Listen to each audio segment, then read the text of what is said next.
Goals. Let's talk about goals for a second. And by a second, I'm going to try and do this in less than 5 minutes. That's not a good pos.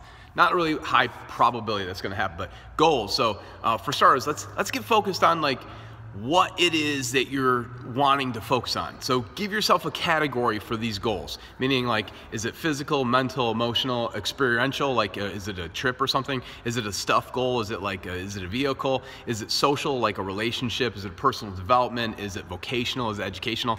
You know, give it a goal. You want as few categories to focus on in your life as possible, because you don't want to have a million different goals, and you need to have like a few that you're really focused on. Now, what are you going to accomplish through accomplishing these goals? It's really important to understand like what you're going to get in return, like what's going to be your ROI, what's going to be your return on investment. And usually this relates to the 6 basic human needs, as Tony Robbins stated, which comes back from like Maslow's hierarchy type thing, but it's certainty, variety, significance, connection, growth, and contribution. Which of those 6, or how many of those 6 are you getting back from achieving that goal?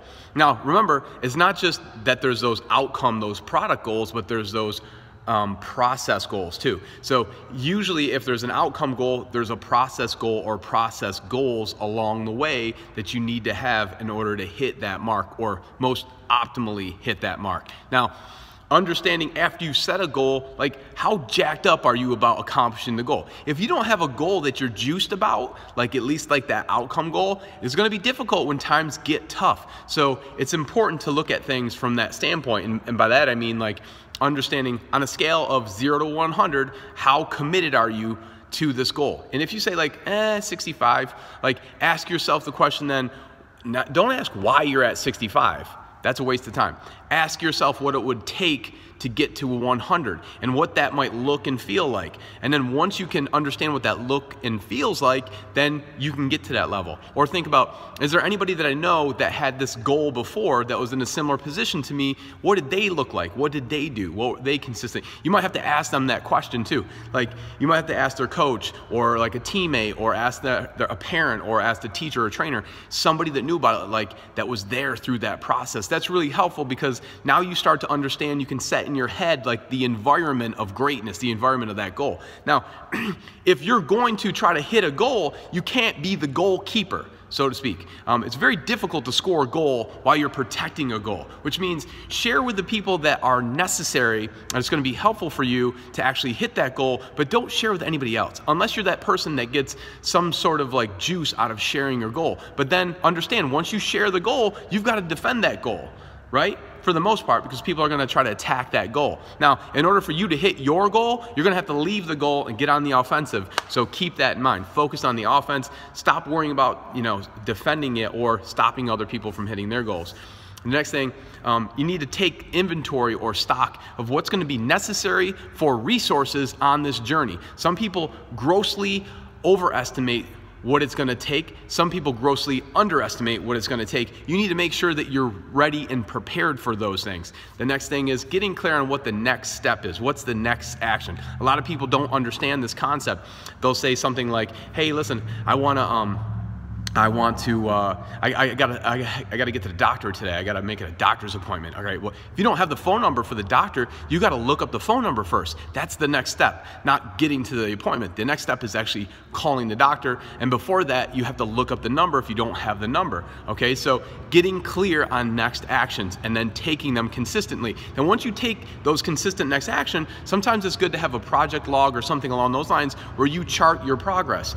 And also, this is a great place to see where there's problems or challenges. Call them whatever you want, doesn't matter. But get clear on a few things that you can track and know where you're going to keep them. What are you tracking?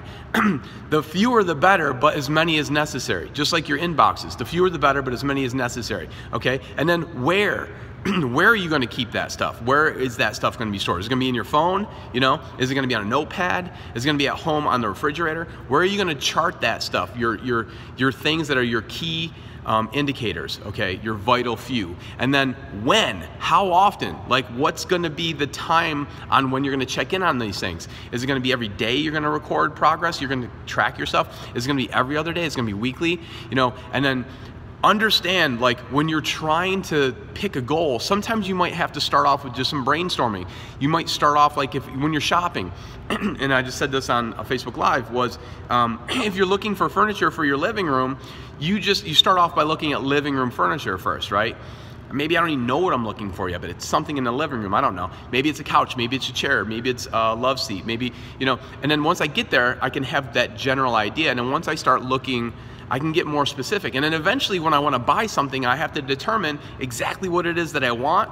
And then let's say they don't have it in stock right then. It means I'm gonna have to wait on it, but I'm gonna have to give them either a time when I'm gonna come pick it up, or I have to give them my address so that they can deliver it. If I don't get real specific on these things, and specific for me, how this is connected with me, then unfortunately, I'm probably gonna have a hard time getting that sofa to my house so that I can enjoy the reality of it.